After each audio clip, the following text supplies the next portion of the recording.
Semblanza de George Mueller, el conocido hombre de oración alemán que hizo una portentosa obra para Dios entre los huérfanos de Inglaterra. Padre de huérfanos. Abigail era la niña más pequeña de una pareja de padres que temían a Dios.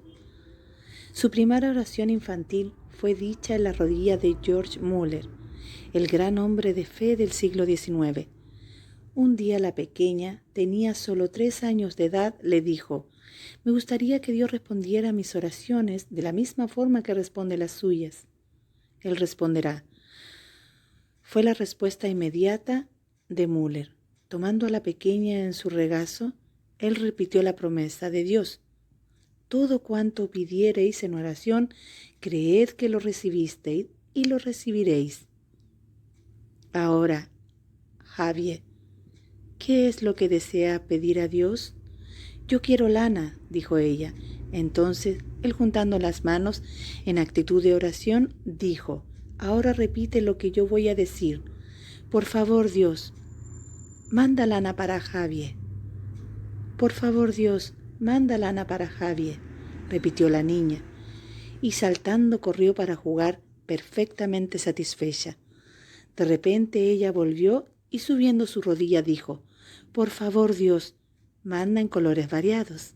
Al día siguiente ella se llenó de gozo y alegría al recibir una caja que vino por el correo, con una gran cantidad de ovillos de lana de colores variados. Su profesora, que estaba fuera realizando una visita, encontró los ovillos de lana y pensó que a su alumna podría gustarles.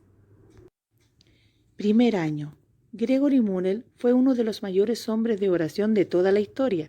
Andrew Murray escribió sobre él: «Del mismo modo que Dios colocó al pastor Pablo como un ejemplo en su vida de oración para los cristianos de todos los tiempos, así también puso a Gregory Mueller en tiempos más recientes como una prueba para su iglesia, de que él continúa respondiendo siempre la oración en forma literal y maravillosa». Nació en Alemania en el año 1805 y su juventud estuvo marcada por la maldad y el despilfarro. De niño tuvo una fuerte inclinación por el engaño y el robo, razón por la cual llegó a estar encerrado durante 25 días. En noviembre de 1825 conoció al Señor en una sencilla reunión en una casa, a la cual sorprendentemente se hizo invitar por un amigo cristiano. Desde entonces comienza a manifestarse un profundo vuelco en su manera de ser y de vivir, aunque no sin severas pruebas y fracasos. Su padre quería hacerle pastor luterano, pero él quería hacerse misionero. 5 veces se ofreció para enrolarse, pero cada vez que hubo obstáculo en el camino permitidos por el Señor. Finalmente solicitó su admisión en la Sociedad Londinense para la Evangelización de Judíos. Fue aceptado y se trasladó a Londres en marzo de 1829, aunque nunca llegó a ejercer allí. Por ese tiempo había comenzado un despertar entre muchos creyentes, quienes, a la luz del Nuevo Testamento, habían decidido separarse de los sistemas denominacionales y reunirse en sencillez solamente como hijo de Dios. Este fue un principio de lo que se conoció más tarde como el movimiento de los hermanos Plymouth. En Inglaterra, George Mueller conoció a A.N. Grovers y Henry Clark, que tuvieron una gran influencia en su vida. Su segunda conversión. En julio de 1829, 4 años después de su conversión, mientras estaba en el pueblo de Teigmont, reponiéndose de una enfermedad, Gregory Mueller tuvo una experiencia espiritual que nunca olvidaría. Allí escuchó a alguien predicar. He aquí su testimonio. Aunque no me hubiese agradado del todo lo que habló, pude ver una gravedad y solemnidad en él, diferente de los demás. A través de este hombre el Señor me concedió una gran gracia por la cual tengo motivos para engrandecerle por toda la eternidad. Dios comenzó a mostrarme que solo la palabra de Dios debe ser nuestra regla de juicio en las cosas espirituales, que ella solo puede ser explicada por el Espíritu Santo, en que en nuestros días, igual que en los primeros tiempos, Él es el Maestro de su pueblo.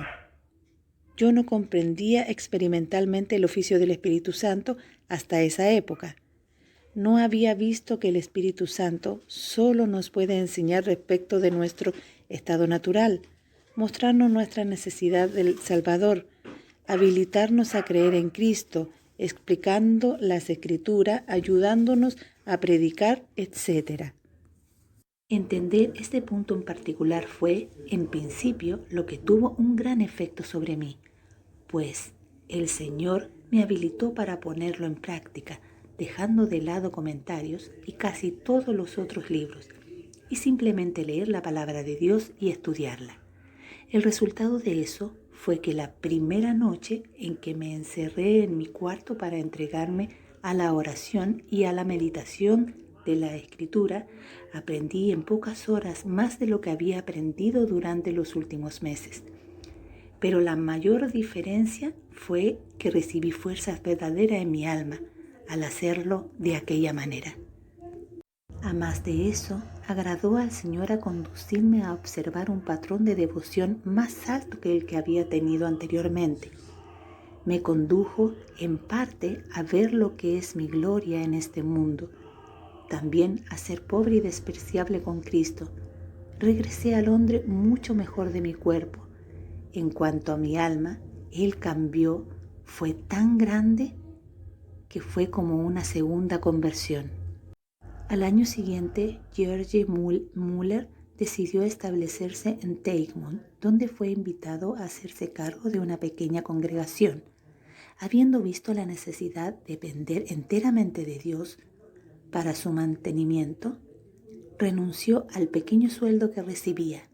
Ese mismo año contrae matrimonio con Marie Groves, hermana de A. N. Groves. Juntos se aventuran a una vida de fe, vendiendo las propiedades que tenían para depender enteramente de Dios. La obra en Bristol. 2 años más tarde, Henry Craig recibió una invitación para ir a Bristol a celebrar reuniones, y invitó a George Muller para que le ayudara. La predicación fue tan bien recibida que los hermanos le invitaron para que se fuera a vivir a Bristol. Así el Señor conducía las cosas para lo que habría de ser mayor servicio en la vida de Muller. La obra allí en Bristol experimentó un extraordinario crecimiento en un ambiente de fe sencillo y celo fervoroso. Ajeno a las tradiciones humanas y a la mundanalidad, estos 2 ministros se ejercitaron en la fe para un servicio posterior de más amplias dimensiones. En 1834 fundaron la Institución de Conocimientos Escriturales, con el fin de fundar escuelas, distribuir las escrituras y apoyar a los esfuerzos misioneros. Pero la obra magna fue la que Muller realizó entre los huérfanos, influido por la biografía A. H. Franke de Alemania y corroborado por su propia experiencia de haber vivido 2 meses en la casa de huérfano de Halle. Le vino al corazón el procurar hacer algo por los niños hambrientos y harapientos de Bristol. Una experiencia muy triste vivida en una de las escuelas de la instalación, y la dirección que le daba la palabra del Salmo 81, versículo 10. Abre tu boca, que yo la llenaré. Apuraron la realización de ese anhelo. Así fue como en diciembre de 1835, luego de someter el proyecto a un grupo de hermanos, se concretó la idea arrendándose una casa para tener un grupo de niñas. Al año siguiente se arrendó la segunda casa para niños pequeños y una tercera para niños más grandes. Los primeros colaboradores en esta obra ofrecieron incluso sus muebles personales y sus servicios gratuitos. George Muller pensaba que si él, siendo el hombre pobre y sin pedir nada a nadie, sino a Dios, podría conseguir los medios suficientes para abrir y mantener una casa de huérfanos. Habría un testimonio concreto de que Dios contesta las oraciones de su pueblo, debido a la demanda de cupos pronto se hizo evidente que sería necesario tener casa propia, construida expresamente para el tal propósito. Como respuesta a la oración, desde el 10 de diciembre de 1845 se empezaron a suceder los donativos. Así fue como pronto se compraron los terrenos, a un precio muy rebajado, y se comenzó la construcción. El 18 de junio de 1849, los 300 niños que a esa fecha eran atendidos se fueron a su nueva casa ubicada en el distrito de Hasley-Down. 8 años después, en noviembre de 1857, se inauguró la segunda casa para la recepción de 400 huérfanos más. Pero eso no fue todo. En marzo de 1862 se abrió la tercera, en capacidad para 450 niños. En noviembre de 1868 se inauguró la cuarta y en enero de 1870 la quinta. En total, 5 edificios tenían una capacidad para más de 2.000 niños y niñas. No se trataba de construcciones livianas, levantadas como de emergencia, sino de piedra muy sólida que fueron capaces de sortear el paso de los años. 25 años pasaron entre la construcción de la primera y la última casa, lo cual demuestra que no fue obra de un solo impulso generoso, ni de una precipitación, sino de paciente espera en Dios, venciendo los obstáculos y hallando las dificultades por medio de la oración. La fe de Gregory Muller y de sus colaboradores tuvo muchas ocasiones de ser probada en el orfanato. ¿Cómo no, si bebían por fe día tras día? Entre las variadas experiencias vividas hay algunas que no pueden dejar de mencionarse. Cierta vez no había nada para ofrecer a los niños al desayuno. Los niños se sentaron en torno a la mesa como de costumbre. Allí estaban los platos y los jarros, pero no había nada en ellos. Entonces dijo Muller: «Daremos gracias a Dios por lo que vamos a recibir». No bien había terminado de orar cuando sonó un albadonazo en la puerta.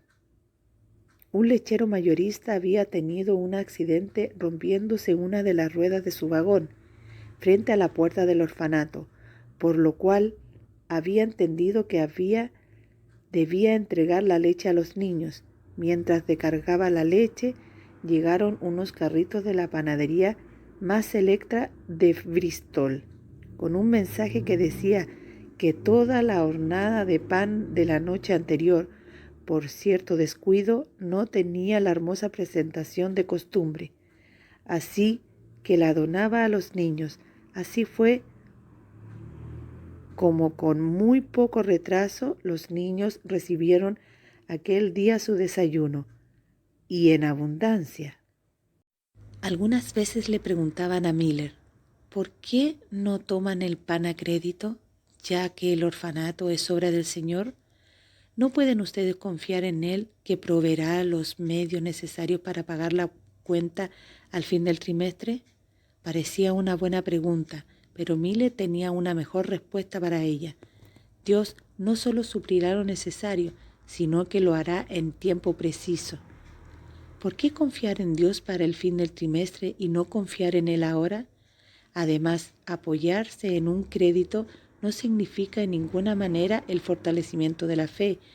Y todavía más, la palabra dice: no debáis a nadie nada. Aceptar el crédito para los alimentos sería negar el objeto fundamental de las casas de huérfanos, que es mostrar delante de todo el mundo y delante de la iglesia entera que aún en estos días malos el Dios vivo está pronto para ayudar, consolar y socorrer, en respuesta a las oraciones de los que en Él confían.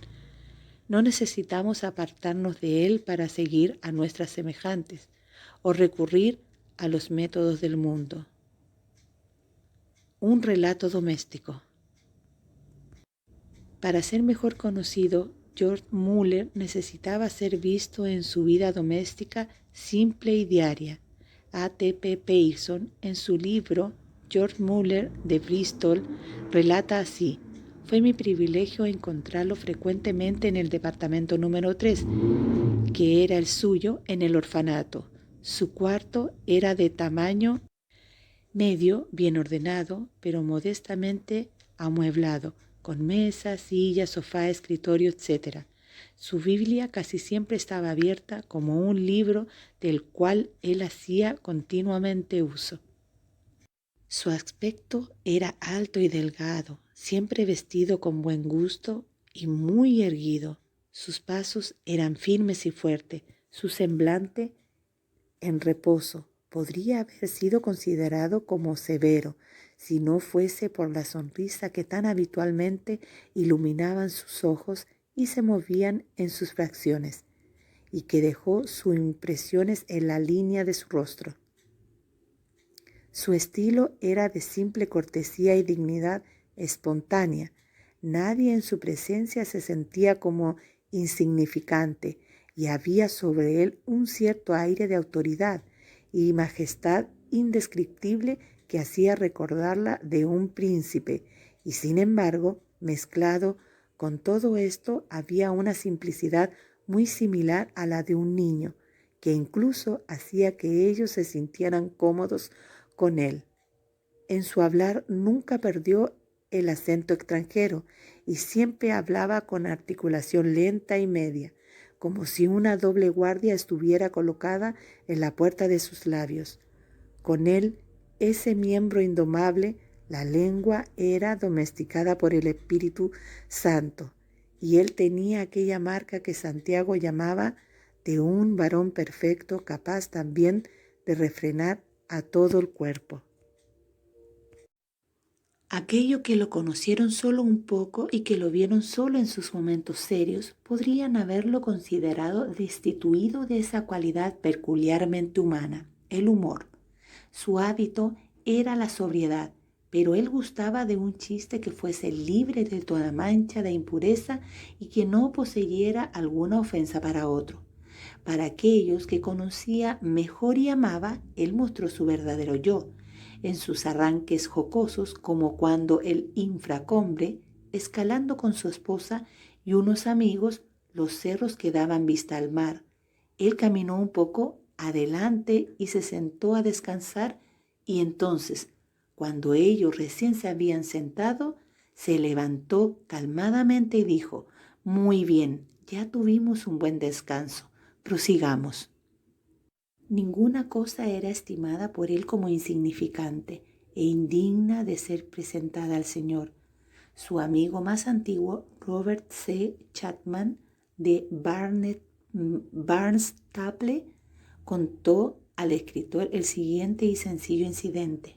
En su primer año de su amor a Cristo, visitando a un amigo y viendo que arreglaba su pluma de escribir, le dijo: «Hermano H., ¿usted ora a Dios cuando arregla su pluma?». La respuesta fue: «Sería bueno si yo lo hiciese, pero no puedo decir que lo hago». Hermano Müller respondió: «Yo siempre oro y así arreglo mi pluma mucho mejor». El servicio a Dios era para él una pasión. En el mes de mayo de 1897, él fue persuadido de tomar en Huntley un pequeño descanso de su constante servicio diario en el orfanato. En la tarde que llegó dijo: «¿Qué oportunidad hay aquí para trabajar para el Señor?». Cuando se le dijo que él acababa de salir del trabajo continuo y que aquel era un tiempo para descansar, respondió que, estando ahora libre de sus labores habituales, él sentía que debería estar ocupado de alguna u otra forma en servicio al Señor, para glorificar a aquel quien era su objetivo en la vida. Entonces se organizaron reuniones y él predicó tanto en Hutley como en Teigmont. Un viejo sueño cumplido. Cuando Gregory Muller tenía 70 años de edad, el Señor le concedió el deseo que había albergado en su juventud de ser misionero, y con creces. El 26 de marzo de 1875 emprendió la primera de sus varias giras por el mundo. El orfanato lo había dejado en buenas manos, la de su yerno James Gray, y su hija Lidia. En total realizó 12 extensas giras entre sus 70 y sus 87 años de edad. Comenzó por Inglaterra, siguiendo por Europa, América, Asia Menor, incluyendo Palestina, Rusia, Australia y el Lejano Oriente.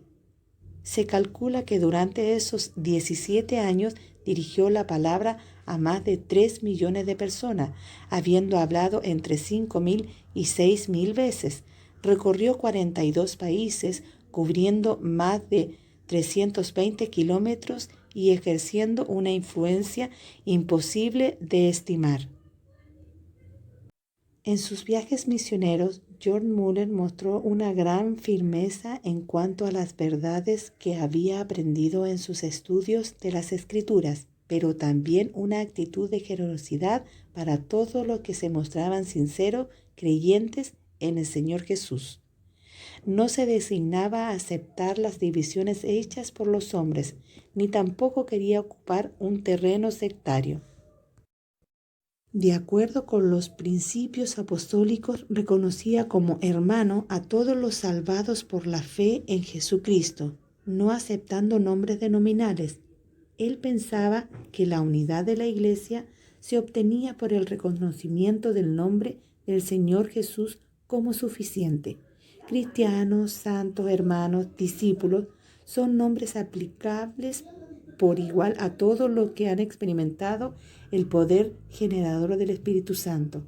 Así pues, en sus relaciones con los demás cristianos, eran firmes con sus convicciones acerca de la verdad, pero amorosos para con los que no habían recibido la misma luz que él.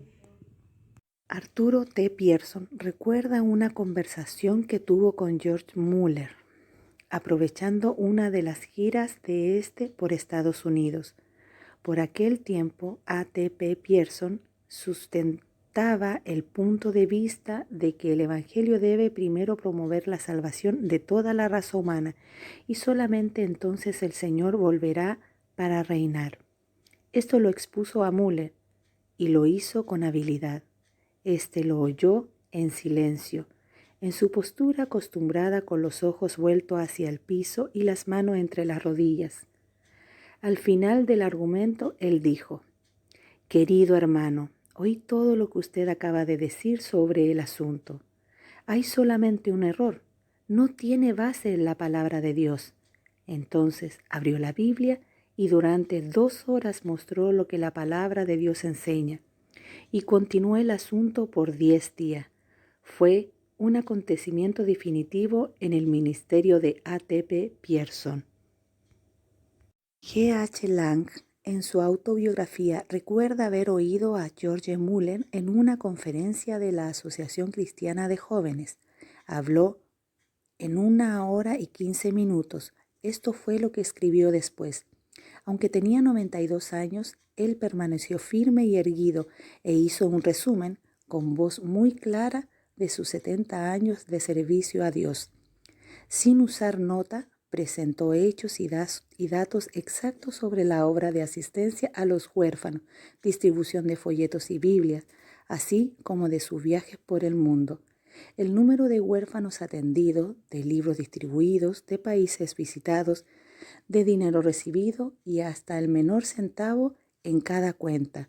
Todo fue relatado y la gran exposición fue coronada con las memorables palabras: Dios todavía está vivo y hoy, como hace millares de años atrás, Él oye las oraciones de sus hijos y ayuda a quienes confían en Él. La notable preservación de salud y fuerza en la vejez la atribuía a Muller, bajo la providencia de Dios, a 3 cosas. 1. El hábito de mantener una conciencia sin ofensa delante de Dios y delante de los hombres. 2. El amor que tenía por la Sagrada Escritura y el poder recuperativo que ejercía en todo su ser. 3.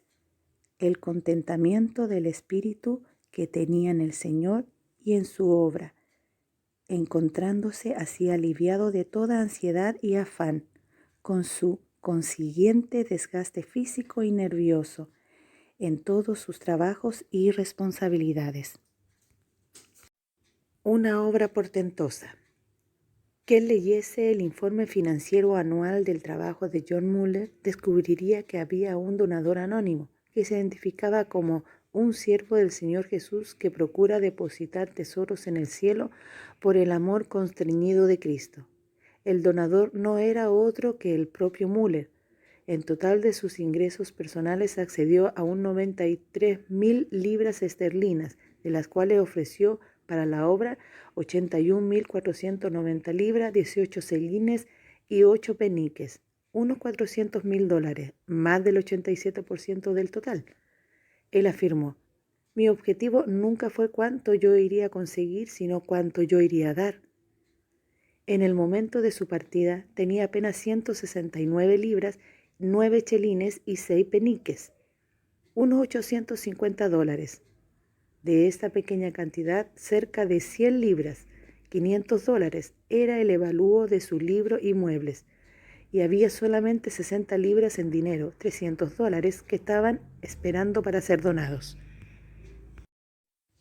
El orfanato de 5.200 metros cuadrados, levantado por John Muller, es un gran monumento a la fe sencilla en la palabra de Dios. Cuando Dios puso en su corazón el deseo de construirlo, él poseía apenas 2 chelines, medio dólar, sin permitir que nadie supliese sus necesidades, excepto Dios. Fueron enviadas a él cerca de 1.400.000 libras esterlinas, unos $7 millones, para la construcción y mantenimiento de aquella casa. Durante todos los años, desde la llegada del primer huérfano, el Señor envió el alimento a su debido tiempo. Gracias a eso, ellos jamás quedaron sin ni siquiera una comida por falta de provisión. A más de esto, a la fecha de su muerte, unas 122.000 personas habían sido enseñadas en la escuela sostenida por los recursos financieros que el Señor le había confiado, y cerca de 282.000 Biblias y 1,5 millones de Nuevos Testamentos habían sido distribuidos, pero todavía más, 112 millones de libros cristianos, panfletos y folletos habían circulado. Misioneros de todas partes del mundo habían sido auxiliados, y nada menos de 10.000 huérfanos habían recibido cuidados gracias a la misma previsión. ¿Cómo John Muller hizo eso? Sin ningún apoyo mundial, sin solicitar ayuda a nadie, sin contraer deudas, sin comisiones, suscripciones o membresía, sino solamente por la fe en el Señor. John Muller afirmó que él creía que el Señor le había dado más de 30.000 almas en respuesta a la oración, y esto no solo entre los huérfanos, sino también muchos otros por los cuales él había orado fielmente todos los días en la fe que ellos podrían ser salvados. En uno de estos casos, él oró por 2 amigos durante más de 62 años, 3 meses, 5 días y 2 horas. Cuando le preguntaron si esperaba que esos 2 amigos fueran salvados, él respondió: definitivamente. ¿Usted piensa que Dios dejaría de lado una oración de más de 60 años hecha por uno de sus pequeños sin importarle? Poco tiempo después de la muerte de Muller, aquellos 2 amigos fueron salvados. Miércoles 10 de marzo de 1898, a los 93 años de edad, John Muller partió para estar con el Señor. Perfil de un carácter notable. Según Arthur T. Pierson, 3 cualidades o características resaltadas de manera bastante notable en John Muller: la verdad, la fe y el amor. La verdad es un centro sobre el cual se refleja la franqueza, la sinceridad, la transparencia y la simplicidad propia de un niño. La verdad es la piedra angular por excelencia, pues sin ella nada más es verdadero, genuino y real. Desde la hora de su conversión, su autenticidad fue en aumento. De hecho, había en él una escrupulosa exactitud que a veces parecía innecesaria. Más de alguno sonreía la precisión matemática con la cual él relataba los hechos en su diario, dando los años, días, horas desde que fue traído al conocimiento de Dios, o desde que comenzó a orar por algún asunto concedido, y las libras, chelines, peniques, medio penique e incluso cuartos de penique que forman la suma total gastada para un determinado propósito. Vemos la misma exactitud escrupulosa en la repetición de las afirmaciones, sean de precisión o de ocurrencia, que encontramos en su diario y en las cuales frecuentemente no hay ni siquiera la inexactitud de una palabra.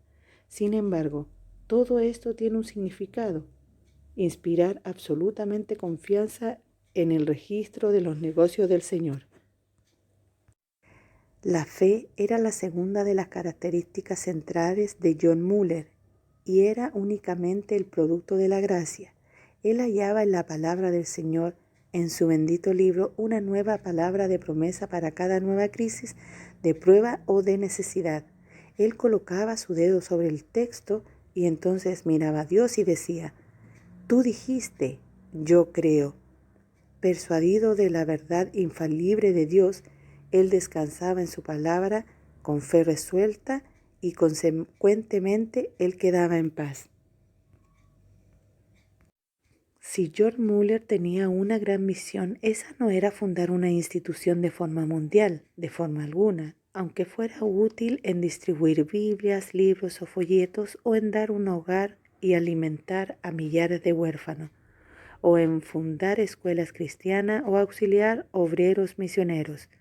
Su principal misión era enseñar a los hombres que es seguro creer en la palabra de Dios, descansar implícitamente sobre lo que sea que Él haya dicho y obedecer explícitamente lo que sea que Él haya mandado. Esa oración ofrecida en fe, confiando en su promesa y en la intersección de su querido Hijo, nunca es ofrecida en vano, y que la vida vivida por la fe es un andar con Dios, al lado afuera de las propias puertas del cielo. El amor, la tercera de esa Trinidad de gracia, era el otro gran secreto de elección de esa vida. ¿Y qué es el amor? No meramente un afecto complaciente por aquello que es amable, lo que es frecuentemente un medio egoísmo, deleitándose en la asociación y en la comunión de aquello que nos aman. Amor es el principio de altruismo. El amor no busca lo suyo propio. Es la preferencia de la satisfacción y del provecho del otro por encima de lo nuestro. Por eso es ejercitado en dirección a lo ingrato y desagradable para que el que pueda elevarlo a un nivel más alto. Tal amor es benevolencia en vez de complacencia, y asimismo es el de Dios, pues Él ama al ingrato y al malo. Tal es la autonegación del amor. John Muller escogió la pobreza voluntaria para que otros pudiesen ser ricos y la pérdida voluntaria para que otros pudiesen ganar. Su vida fue un largo esfuerzo por bendecir a otros, para ser el canal de llevar la verdad, el amor y la gracia de Dios a ellos.